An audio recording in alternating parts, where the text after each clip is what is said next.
అలాగని కొనసాగదు. ఏదో ఒక దినాన్ని ఈ లోకం ముగింపుకి వచ్చేసింది. శాస్త్రవేత్తలు కూడా ఈ వర్షాలు కురవపోవటం కారణం ఏంటంటే భూమి శపించబడింది. ఎవరు చెబుతున్నారు ఈ మాటలంటే? కలుషితమైపోయింది భూమి. బైబిల్ కూడా మనకు చెప్పే విధానం కూడా కనిపిస్తా ఉంది.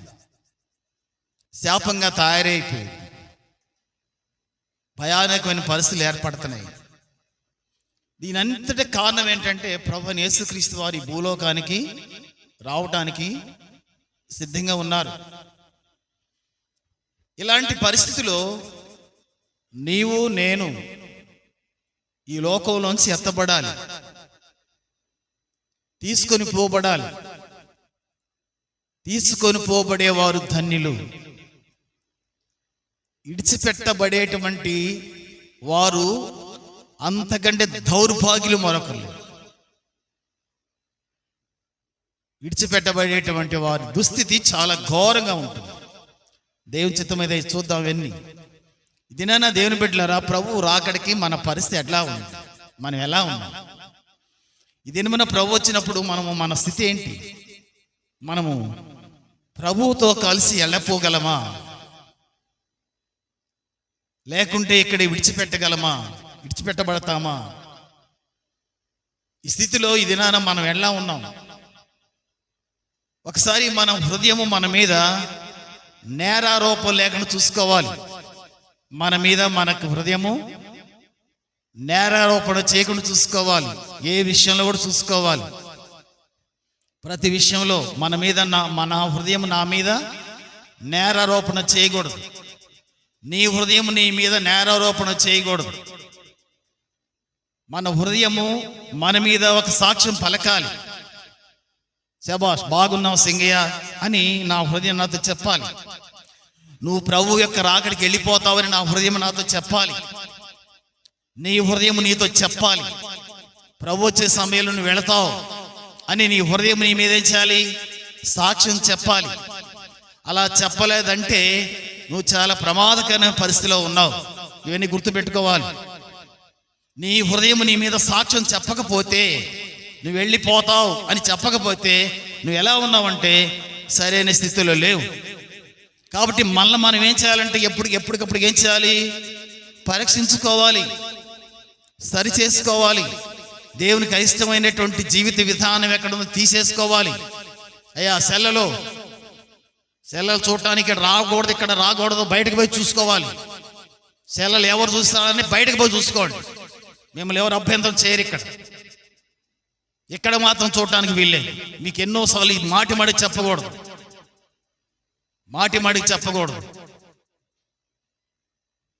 అంటారు కదా, మనిషికి ఒక మాట, గేదెకి ఒక దెబ్బ.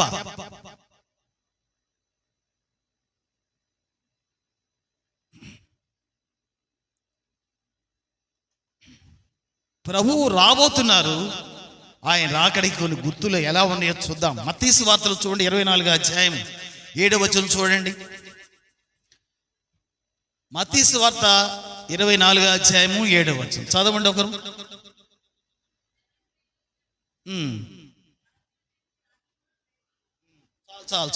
చాలండి. ఇక్కడ ఏం కనిపిస్తుంది? జనం మీదకి జనమును, రాజ్యం మీదకి రాజ్యం ఏం చేస్తాంట? లేస్తా. అంటే అర్థం ఏంటి? యుద్ధాలు జరుగుతాయి. అమ్మ చూడండి, అన్ని కాలాల్లో యుద్ధాలు జరుగుతూనే ఉన్నాయి. అన్ని కాలాల్లో మనకి ఎప్పటి నుంచి తెలుస్తా ఉన్నాయో ఆ సమయం నుంచి అన్ని యుద్ధాలు జరుగుతూనే ఉన్నాయి. అయితే రెండో ప్రపంచ యుద్ధం 1939 నుంచి 1945 వరకు రెండో ప్రపంచ యుద్ధం జరిగింది కదండి.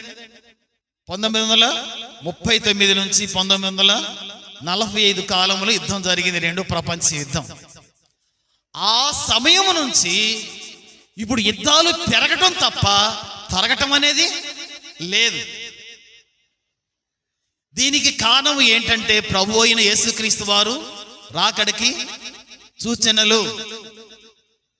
మీరు చూడండి, అందుకని ఇక్కడ అంటా ఉన్నారు, జనం మీదకి జనము లెగుస్తారు, రాజ్యం మీదకి రాజ్యాలు లెగుస్తాయి.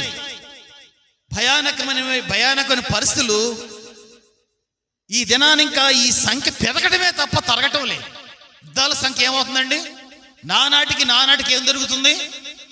పెరుగుతూ ఉంది. మన సినిమా యాక్టర్లు ఎవరైనా ఒక మంచి షూటింగ్ తీసుకోవాలంటే ఉక్రెయిన్కి వెళ్ళి తీసుకునేవాళ్ళు. ఉక్రెయిన్కి వెళ్ళి మంచి అందమైన ప్లేస్గా ఉండదండి, తీసుకునేవాళ్ళు. ఇప్పుడు అక్కడ పోవటానికి భయపడుతున్నారు. అందమైన ప్లేస్ లేదు. ఆ ప్రాంతం అంతా ఏమైపోయింది? శవాలు దిబ్బలుగా మారిపోయినాయి, శవాలు కుప్పలుగా మారిపోయినాయి. గతములో ఇరాకు ఏదైనా వనం ఉండేది, ఏదైనా వనం ఇరాకులో ఉండేది. సద్దాం హుస్సేన్ టైములో ఇరాక్ అంతా కూడా ఏమైపోయింది? సర్వనాశనం అయిపోయింది. ఎంత భయంకర పరిస్థితిలో వచ్చేసినా చూడండి.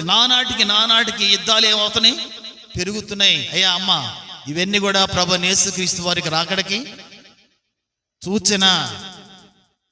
కాబట్టి మనం ఎలా ఉండాలి? ఎంతో జాగ్రత్తగా మెళుగుతోటి ప్రభు ఈ రేత్రి వస్తారేమో, వెళ్ళిపోవాలి అని సిద్ధపడి ఉండాలి. లేదు ఈ దినం వస్తారేమో, ఇప్పుడు వస్తారేమో, ఎప్పుడు వచ్చినా సరే రెడీ అన్నట్టుగా కదండి. ఎప్పుడు వచ్చినా సరే, ఏ సమయం వచ్చినా సరే ప్రభు వచ్చే సమయానికి మనం రెడీగా ఉండాలి. నీవు నేను మనం అందరం సిద్ధపడి ఉండాలి. దేవుని నమ్ముకున్నాం, దేవుని బిడ్డలని చెప్పుకునేటువంటి మనం ఈ సిద్ధపాటు లేదనుకోండి, అంతకంటే భయానకమైన పరిస్థితి మరొకటి లేదు. మనం ఎంతో ప్రార్థన చేస్తున్నా, ఎంత వాక్యం వింటున్నా, వాక్యం చెబుతున్నా, నేను కూడా ఆ స్థితి లేదనుకోండి, నా అంత దౌర్భాగ్యుడు మరొకడు. కాబట్టి ఈ విషయాల్లో మనం చాలా జాగ్రత్తగా మెలుగుతూ ఉండాలి.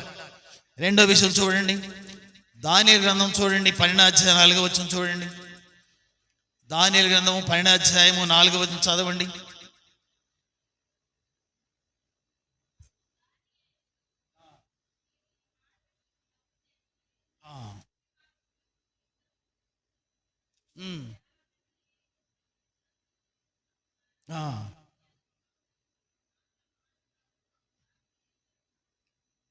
ఇక్కడ ఏమి చూశారండి? దానియేలు, నీవు ఈ మాటలను మరుగు చేసి చూడండి, అంత్యకాలము వరకు ఈ గ్రంథమును ముద్రింపుము. ఇక్కడ చూడండి, చాలా మంది నలుదిశల సంచరించి నందున తెలివి అధికమగును అని నాతో మాట్లాడు గబ్రియేలును నాతోడు చెప్పి, నేను నీతో మాట్లాడుతున్న గబ్రియేలును అని చెప్తా ఉన్నాడు దానియేలుతో. ఇది ఏంటంటే ఇక్కడ మనం గమనిస్తా ఉంది, మానవుల యొక్క జ్ఞానము విపరీతంగా పెరిగిపోయింది. ఎంత పెరిగిపోయిందంటే జ్ఞానము, 4 దిక్కులు కూడా ఇప్పుడు ఎట్లా ఉన్నారంటే ఒక రోజుల్లోనే ప్రయాణం చేసే పరిస్థితి ఏర్పడ్డాయి. గతములో ప్రయాణం చేయాలంటే అమ్మా, ఇది అంత్య దినాల్లో దేవుడు తెలియజేసిన మాటలు. గతంలో ప్రయాణం చేయాలంటే సంవత్సరాలు, నెలలే పట్టేది. నెలలే, అంతకుముందు సంవత్సరాలే. ఇప్పుడు అమెరికా పోవాలంటే తెల్లారిబడికి వెళ్ళిపోతాం. దీనికి కారణం ఏంటంటే తెలివి విపరీతంగా పెరుగుతుంది. ఈ దినాల్లో ఎంత జ్ఞానము వచ్చేసిందో మనుషులకి, మానవులకి జ్ఞానం ఎంతో పెరిగిపోయింది. ఈ 4 దిక్కులు ప్రపంచం అంతా కూడా ఏం చేస్తాడంటే అధికంగా ప్రయాణం చేస్తా ఉన్నారు. ఈ 2 కూడా ఎక్కువైపోయింది. జ్ఞానము, ప్రయాణాలు విపరీతంగా పెరిగిపోయింది. అందుకని అంటాడు, అంత్య దినాలలో ఇవి జరగబోతున్నాయి అని చెప్పాడు. ఇవి జరుగుతున్నాయి ఇప్పుడు కదండి, ఇప్పుడు జరుగుతున్నాయి. ఇంతకుముందు ప్రయాణం అయ్యారు, ఇంతకుముందు ఆ, మా అన్నయ్య మిలిటరీలో ఉంటే ఆయన ఉత్తరం కోసం చూసేది 10 రోజులు, 15 రోజులు, 20 రోజులు ఉత్తరం ఎప్పుడు వస్తుందా అని చూసేది. ఇప్పుడే అక్కర్లేదు, ఉత్తరాలు లేవు, రింగ్ కొడితే చాలు ఎమ్మటే హలో అని మాట్లాడుతున్నాడు. మానవుని యొక్క జ్ఞానం విపరీతంగా పెరిగిపోయింది విపరీతంగా పెరిగిపోయింది. ఎంత తెలివి వచ్చేసిందో, ప్రయాణాలు కూడా సుఖవంతం అయిపోయింది. దీనికి ఎందుకు ఇలా జరిగిందంటే ప్రభువైన యేసుక్రీస్తు వారు చెప్పారు ఈ మాటలు, అంత్య దినములలో ఇవి జరగబోతున్నాయి అని చెప్పారు. ప్రభు రాకడికి ఇలాంటి సందర్భాలు ఏర్పడతాయి. ఇవన్నీ కూడా ప్రభు రాకడికి సూచనలు, గుర్తులు మనం గుర్తుంచుకోవాలి. మూడో విషయం చూడండి, 2 తిమోతి పత్రిక చూడండి. 2 తిమోతి పత్రిక 3వ అధ్యాయము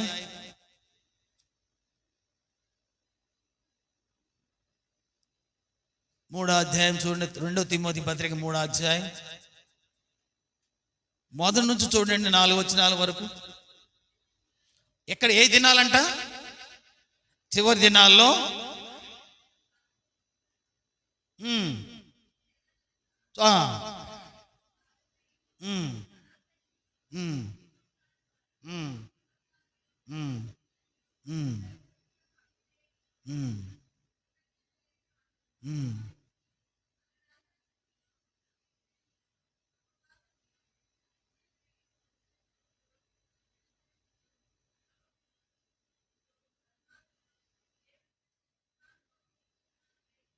ఈ 3వ విషయంలో 4వ వచనం ఒక మాట చూస్తే మనకి ఏం కనిపిస్తుందండి? మనుషులకు ఇంకేం కోరుకుంటున్నారంట? 4వ వచనంలో మనుషులు ఏం కోరుకున్నారంట? దేవుని కంటే కూడా సుఖం అనిపించాలనుకుంటారంట.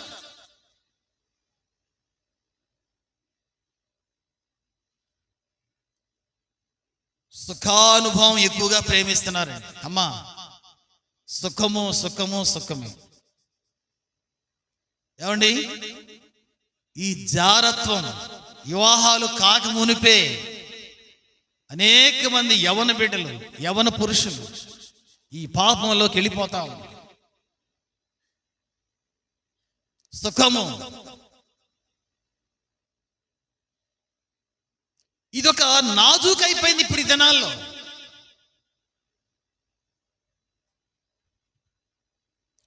ఇది పెద్ద చెడ్డ స్వభావం అని అర్థం కావట్లే వాళ్ళకి.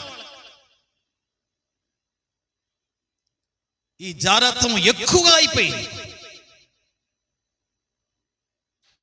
ఈ సుఖాన్ని అనుభవించడం కోసము బూతు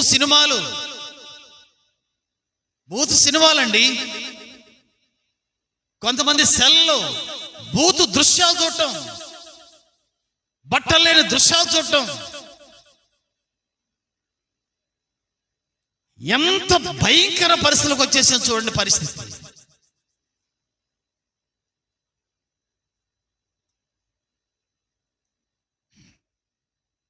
వీడియోలు, సెల్లలో ఏం చేస్తానండి? ఇవి సాతాను ఉపయోగించే ఆయుధాలు. వాడు సాతాను ఉపయోగిస్తా ఉన్నాడు. మీకు సెల్లలు లేకుంటే మంచిది. ఒకవేళ మనకి ఏదన్నా ఉంటే ఫోన్ మాట్లాడటం పెట్టుకో, అంతే, దానికి ఉపయోగించాలి. దినాల్లో భయానకమైన పరిస్థితులు, నాశనానికి తీసుకెళ్ళడానికి ఇది ఒక చక్కని మార్గం సాతాను.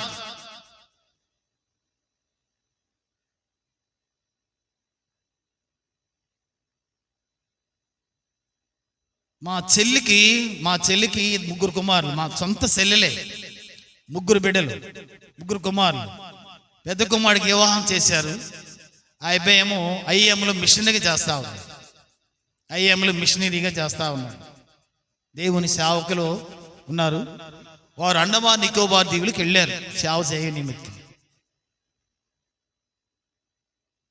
అయితే వారు డ్యూటీకి వెళ్తా, ఇక సేవ నిమిత్తం వెళ్తా వాళ్ళ పాపకి సెల్ ఇచ్చి వెళ్ళేవాడు. సెల్ ఇచ్చి వెళ్ళేవాళ్ళు చూసుకుంటా ఉంటుందండి. ఇప్పుడు ఆ పాప పరిస్థితి ఎట్లా ఉందంటే మైండ్ లేదు. 9 సంవత్సరాలు 10 సంవత్సరాలు వచ్చేసింది. చదవటం లేదు, పిచ్చి పిచ్చిగా మాట్లాడద్దు, ఎటు వెళ్తుందో ఎటు పోయిద్దో కాపలా ఉండాలి మనుషులు. ఎందుకు డాక్టర్ దగ్గర తీసుకెళ్ళారు, డాక్టర్ గారు చెప్పిన విషయం ఏంటంటే సెల్ ప్రభావం ఇదని చెప్పారు. వాళ్ళు ఏడుస్తున్నారు, ఇదేనా అర్థం కావట్లే పరిస్థితి. ఎవరో సంగతి కాదండి, మా సొంత చెల్లి మనవరాల సంగతి చెబుతున్నాను. మీ బిడ్డలకి సెల్ ఇవ్వబాకండి, అన్నం తినపోయిన బాధ లేదు, తింటా 4 రోజులు 3 రోజులు. సుఖానుభవం కోరుకున్నారు యవనస్తులు, సెల్ల లేకపోతే వాళ్ళ కుదరదు, ముద్ద దిగదు. ఇవి ప్రభువు రాకడికి గుర్తులు, సూచనలు, ప్రభు చెప్పినటువంటి మాటలు ఇవి అందుకని అంత్య దినములలో అన్నాడు ప్రభు. అంత్య దినాలలో సుఖము సుఖము సుఖం. అంతకుముందు వందల సంవత్సరాలు బతికేవాడు, ఇప్పుడు వచ్చేసరికి 50-60 బతకడానికి కష్టమైపో. కారణం ఏంటండి? సుఖం. స్త్రీలకు సుఖం, బట్టలు ఉతికే పని లేదు, కుండలు కూడా కడిగే పని లేకుండా వచ్చేసింది, ఇస్తరు చేసే పని లేదు, తొవ్వే పని లేదు, అన్ని మిషన్లే. సుఖం. సుఖానుభవం కోరుకుంటా ఉన్నారు. ఇవి రాకడికి సూచనలు, ప్రభు చెప్పినటువంటి మాటలు. మనం ఎలా ఉన్నామండి?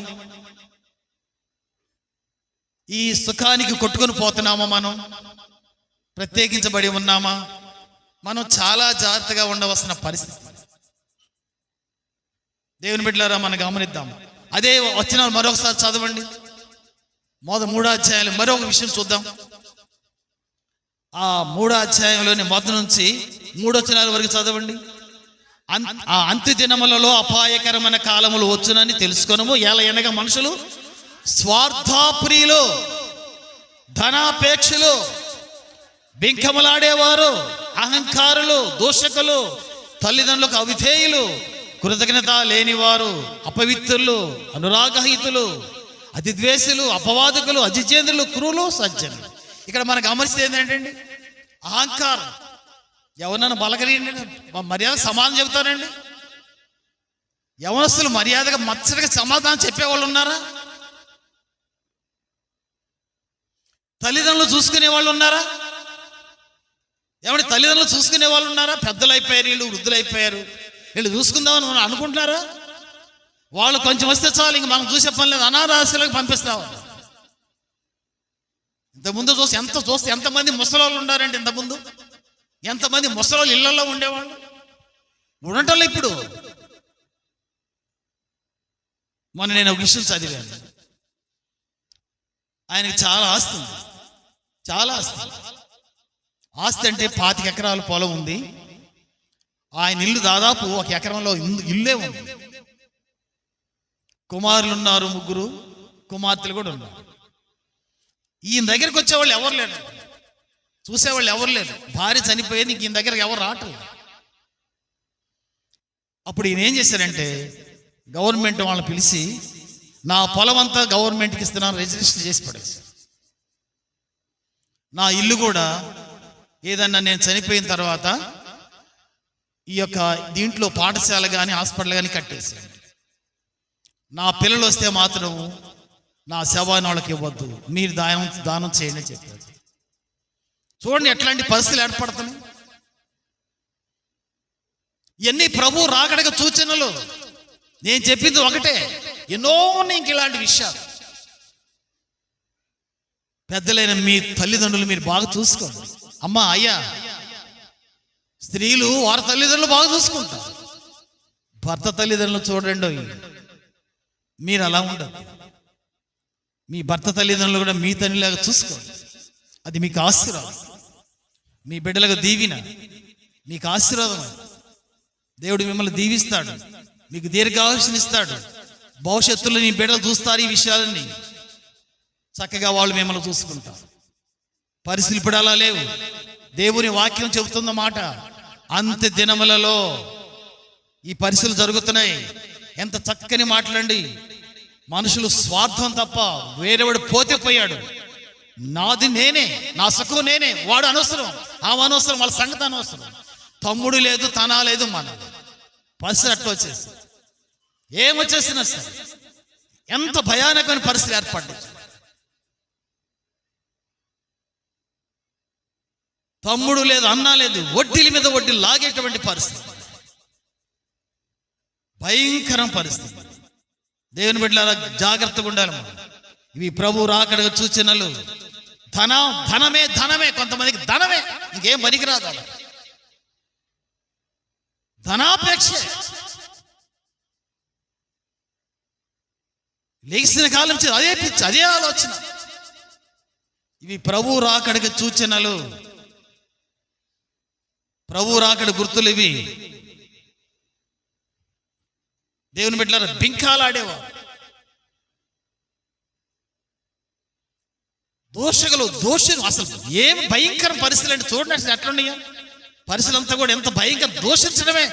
అసలు బజార్లో అండి బూతులే బూతులు. అసలు ఈ మాట అనొచ్చా అనకూడదు కూడా లేదు. ఎంత మాట పడితే అంత మాట అనేటివే పని.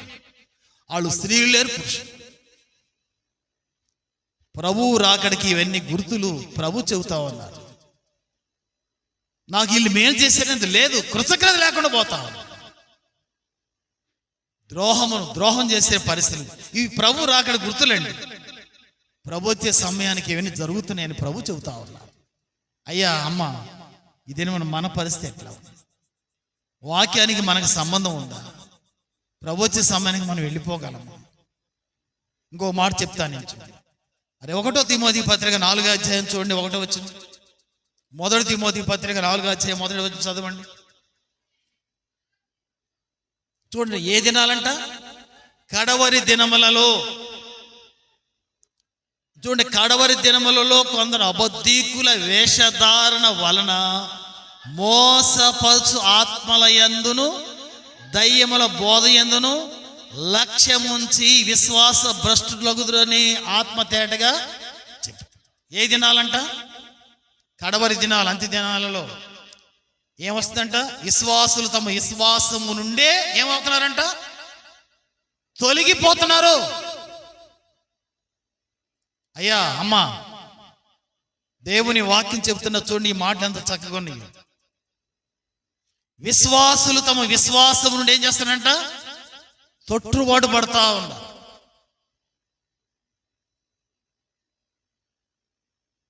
ఈ దినాల్లో మతము యొక్క ఆ మతాన్ని వాళ్ళు ఏం చేస్తారంటే ఆ భయానకమైన పరిస్థితులకు తీసుకెళ్తా ఉన్నారు. ప్రతి ఒక్కరు కూడా మన మతాన్ని అభివృద్ధి చేసుకోవడానికి ఇష్టపడుతున్నారు.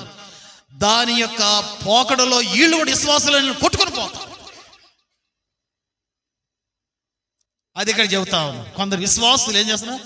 అబద్ధీకుల వేషధారణ భక్తి వల్ల ఏం చేస్తారంటే ఆ మోసానికి గురైపోతారు.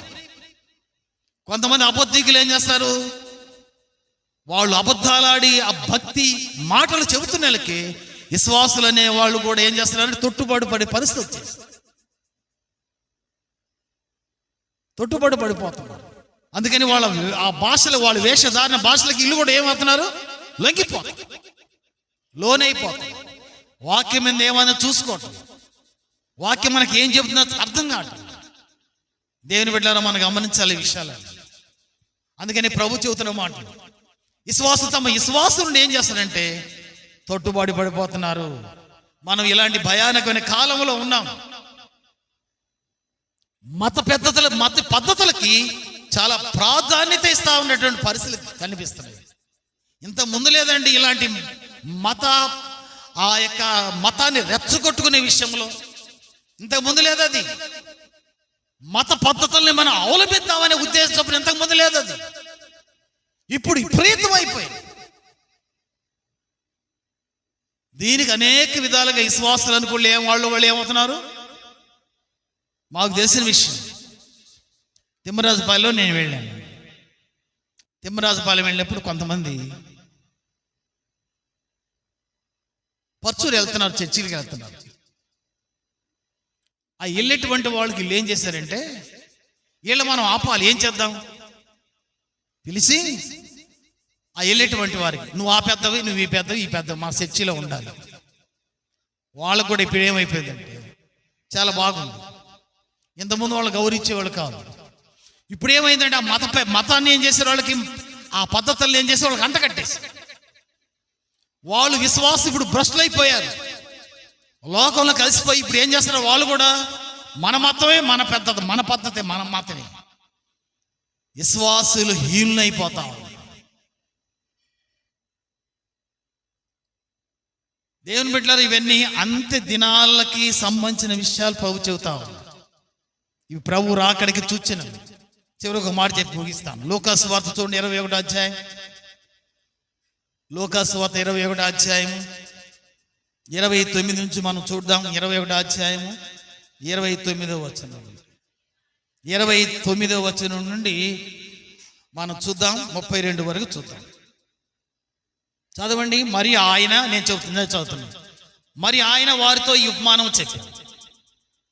అంజూరపు వృక్షమును సమస్త వృక్షములను చూడుడి, అవి సిగురుంచడ చూసి వసంతకాలం అప్పుడే సమీపమాయనని మీ అంతటా మీరు తెలిసి కొందురు గదా.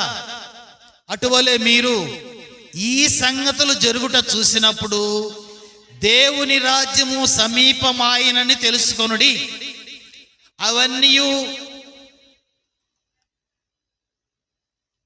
అవన్నీ జరుగు వరకు ఈ తరము గతింపదని నిశ్చయముగా మీతో చెప్పుచున్నాను.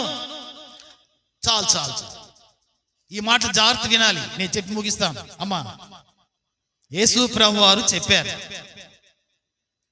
అంత్య దినాలలో, నా రాకడ దినాలలో జరిగే విషయాలు ఈ విధంగా ఉంటాయని ప్రభు ఆయన ఏం చేసే యేసుక్రీస్తు వారు చూపించారు. ఏంటంటే ఇక్కడ మనం చెప్పి ఒక అంజూరపు చెట్టును గురించి చెప్తా ఉంది. అంజూరపు చెట్టు ఎప్పుడైతే అది సిగురిస్తుందో, ఎప్పుడైతే ఫలిస్తుందో, అది వసంతకాలము సమీపించిందని గుర్తు చేసుకోండి. అంజూరపు చెట్టు సిగురించే సమయం ఏది? వసంతకాలమే. మిగిలిన కాలాల్లో అంజూరపు చెట్టు సిగురించదు. అందుకని ప్రభు యేసుక్రీస్తు వారు చెబుతూ ఈ మాట చెప్పారు. దీని అర్థం ఏంటంటే క్రీస్తు శకం, అమ్మా, క్రీస్తు శకం 70వ సంవత్సరములో ఈ అంజూరపు చెట్టు పూర్తిగా కొట్టివేయబడి ఇశ్రాయేలు దేశం ఏమైంది? క్రీస్తు శకం 70 సంవత్సరాలు ఏమైంది? అంజూరపు చెట్టు కొట్టివేయబడింది. క్రీస్తు శకము 70వ సంవత్సరములో అంజూరపు చెట్టు ఏమైంది? కొట్టివేయబడి, నరికివేయబడింది. దేశం పూర్తిగా నాశనం అయిపోయింది. జాగ్రత్త. అంజూరపు చెట్టు నువ్వు చెబుతా ఉన్నాడు. ఇశ్రాయేలు దేశం క్రీస్తు శకం 1వ శతాబ్దంలో 70 సంవత్సరంలో ఈ అంజూరపు చెట్టు ఏమైంది?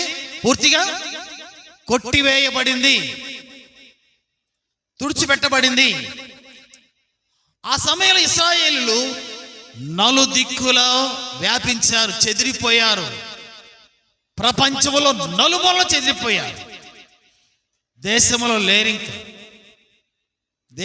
లేరు. ప్రపంచ పటములో ఇశ్రాయేలు దేశము కొట్టివేయబడి లేదు. ఇశ్రాయేలు దేశం ఉందా ప్రపంచ పటంలో? లేదు.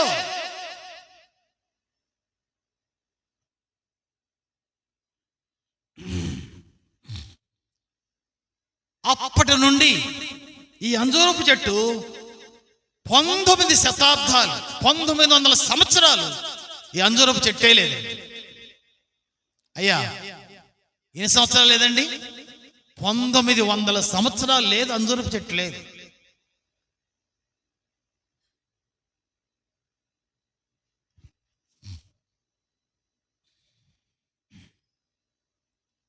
ఆ చెట్టంతా మూడు బారిపోయింది.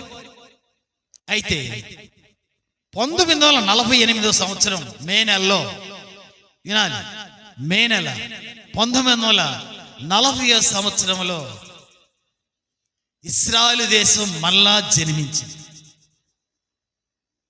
మళ్ళా సిగురించింది. ప్రభు చెప్పారు, ఆ సిగురించిన కారణం ఏంటంటే ప్రభు రాకడికి చూచినా అన్నారు. మీకు అర్థమైందండి? మే నెల 1948 సంవత్సరంలో తిరిగి ఇశ్రాయేలు దేశం మళ్ళీ ఏమైందండి? ప్రపంచ పటంలోకి ఎక్కింది.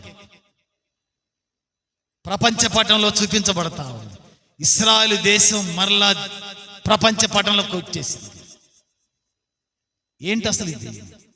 ప్రభు చెప్పేశాడు, అంత్య దినాలలో నేను ఇశ్రాయేలు, చెదిరిపోయిన ఇశ్రాయేలు, పాడైపోయిన అంజూరపు చెట్టుని మళ్ళా సిగురింపజేస్తానని ప్రభు యేసుక్రీస్తు వారు చెప్పారు. అది ఇప్పుడు ఏమైందండి? ఇక్కడ జరిగింది. మళ్ళీ ప్రపంచ పటంలో అంజూరపు చెట్టుగా ఉన్నాడు ఇశ్రాయేలు ఏమయ్యారు? పోగయ్యారు. మరి మద్రాసులో ఒక మంచి కుటుంబం ఇశ్రాయేలీ మాకు చెబుతా ఉన్నారు, మాకు వాళ్ళు చెప్పిన మాటలు మాకు చెబుతా ఉన్నారు. ఒక మంచి కంపెనీలు ఉన్నాయి వాళ్ళకి, చెన్నైలో మంచి కంపెనీలు ఉన్నాయి. ఆ కంపెనీలు కూడా తెగనమ్మేస్తా ఉన్నారు. వాళ్ళు ఇశ్రాయేలు తెగనమ్ముతున్నారు. అప్పుడు వాళ్ళు అన్నారు, అనేక మంది అందులో వర్కర్స్, మిగిలినటువంటి అనేక మంది, అయ్యా మీరు చాలా కంపెనీలు నడిపిస్తున్నారు, ఏంటి మీరు ఇవన్నీ అమ్ముతున్నారు ఏంటి అంటే, అప్పుడు అన్నారు, అయ్యా మా దేశానికి మేము వెళ్ళిపోవాలి. ఇశ్రాయేలు దేశానికి మేము ఏం చేస్తాం? మా దేశానికి మేము తిరిగి వెళుతున్నాం. అందుకే ఇక్కడ మేము ఉండాలనుకోలేదు. అయ్యి ఇంత వదిలిపెట్టేస్తున్నారు, ఇవన్నీ కూడా తెగడం మీద వదిలిపెట్టేస్తారు. అవును, దేవుడు మా హృదయాన్ని ప్రేరేపిస్తా ఉన్నాడు. మా హృదయాల్లో ఒక ప్రేరణ జరుగుతూ ఉంది, ఇక్కడ ఉండటానికి వీల్లేదని. ఎన్ని సంవత్సరాలండి? వాళ్ళ నాన్నలో 19 సంవత్సరాలు, 1900 మంది ఎప్పుడో చనిపోయారు. వాళ్ళ తాతలు కాడ చనిపోయారు. ఇప్పుడు ఎవరు ఎంతమంది? 1900 సంవత్సరాలకి ఎన్ని తరాలు పోయినాయి. ఇప్పుడు వీళ్ళు ఏమవుతున్నారు? అంజూరపు చెట్టు కాడకి, ఆ ఇశ్రాయేలు దేశానికి వెళ్ళిపోవాలని వెళ్ళిపోయారు. దేశములో నలుమూలలో ఉన్నటువంటి ఇశ్రాయేలు పోగయ్యారు. దేని బిడ్డలారా, ఇది మనం గమనించాలి. ఆ లోకాసు వార్తలు 21వ అధ్యాయము 24వ వచనం చూడండి. 24వ వచనం, అయ్యా చూడండి. తరువాత కత్తివాత కూలుదురు, చెరపట్టబడిన వారే సమస్తమైన అన్యజనుల మధ్యను చెదిరిపోవుదురు. అన్యజనుల కాలము సంపూర్ణ మగ వరకు యెరూషలేము అన్యజనుల చేత తొక్కబడును. ఇక్కడ జాగ్రత్త వినాలి. చూడండి, ఇక్కడ 1వ శతాబ్దంలో ఏమైందండి? ఇశ్రాయేలు దేశము అన్యుల చేత ఏమవుతుందండి? తొక్కబడింది. ఇశ్రాయేలు దేశము, ఇప్పుడు ఇశ్రాయేలు దేశములు యెరూషలేము రాజధానిగా లేదు అంతకుముందు. అమ్మా విన్నారా? ఇశ్రాయేలు దేశానికి రాజధాని ఏంటి తెలుసండి? ఏది? యెరూషలేము. ఇశ్రాయేలు దేశం పోగైంది, యెరూషలేము మాత్రం రాజధానిగా ఇవ్వట్లా, అంగీకరించట్లా. కారణం ఏంటి తెలుసా? అన్నుల చేత తొక్కబడుతా ఉంది. దాన్ని అన్నులు ఆక్రమించుకున్నారు. అది 24వ వచనం చెబుతా ఉన్నారు. చూడండి, వారు కత్తివాత కూలుదురు, చెరపట్టబడిన వారై సమస్తమైన అన్యజనుల మధ్యకు పోవుదురు. చూడండి, అన్యజనుల కాలములు సంపూర్ణ మగు వరకు యెరూషలేము అన్యజనుల చేత ఏమవుతుందంట? తొక్కబడుతా ఉంది. అయితే 5-6 సంవత్సరాల క్రితం ట్రంప్ దేశానికి అధ్యక్షుడికి వచ్చి, ఇంతకుముందు, ఇప్పుడు కాకుండా అంతకుముందు దాదాపు 9-10 సంవత్సరాల క్రితం ఈ ట్రంప్ వచ్చేసి యెరూషలేమును రాజధానిగా ప్రకటించి, అంతకుముందు రాజధానిగా ఎవరైనా ప్రకటన చేయాలంటే గడగడలాడిపోయారు.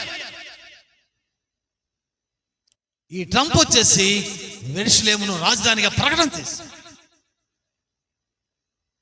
దీనికి కారణం ఏంటంటే అంజూరపు చెట్టు మళ్ళీ ఏమైందండి? సిగురించింది. ప్రభు చెప్పారు, అంత్య దినములలో అంజూరపు చెట్టు సిగురుస్తా ఉంది, అంత్య దినాలు జరగబోతుంది, ఇప్పుడు జరుగుతుంది. అమ్మా, ఇవన్నీ చూస్తా ఉంటే మన పరిస్థితి ఎట్లా ఉంది? అన్ని జనుల చేత తొక్కబడుతున్నటువంటి వారు ఇప్పుడు ఏం చేస్తారండి? యెరూషలేమును ఏం చేస్తాడు? పూర్తిగా ఆక్రమించుకున్నారు. వాళ్ళు ఇప్పుడు యెరూషలేము దేవుని బిడ్డల వశమైపోయింది. దేవుని బిడ్డల వశమైపోయింది. దేవుని బిడ్డరా మనం గమనించాలి, ఈ సూచనలన్నీ ప్రభువు రాకడికి గుర్తులు. ఇన్ని గుర్తులు మనకు దేవుడు స్పష్టంగా చూపిస్తా ఉన్నప్పుడు మనం ఎంత సిద్ధపాటు కలిగి ఉండాలి, మనం ఎంత సిద్ధపడి ఉండాలి. మరి ఇదేనా నువ్వు సిద్ధంగా ఉన్నావా? మనం సిద్ధంగా ఉన్నామా? మనం సిద్ధంగా లేకపోతే ఈ దినము నుంచి అయినా ప్రభువా అయ్యా నా హృదయాన్ని సరిచేయి, నన్ను కడుగు, నన్ను శుద్ధీకరించు అయ్యా, నన్ను బాగు చేయమని ప్రభువుని అడుగుతాం. ఆయన మనల్ని కడగటానికి, శుద్ధీకరించడానికి సిద్ధంగా ఉన్నాడు. తదుపరి నేను రాజ్యం చేర్చుకోవడానికి ఇష్టంగా ఉన్నాడు. ఇదేమో మనం సిద్ధపడతాం. ఇంతవరకు సిద్ధపాటు లేకపోతే జాగ్రత్త ప్రియులారా, ఇవి అంత్య దినాలని గుర్తు చేసుకోవాలి, ఇది చివరి దినాలను గుర్తు చేసుకోవాలి. ఇక్కడి నుంచి అయినా చాలా జాగ్రత్తగా బ్రతకాలి. మనం ప్రార్థన చేసుకుందాం. తల్లోంచి కళ్ళు మూసుకుందామండి, ప్రార్థన చేసుకుందాం. తల్లోంచి కళ్ళు మూసుకుందాం, ప్రార్థన చేస్తాం. అయ్యా అమ్మ ప్రార్థన చేసుకుందాం.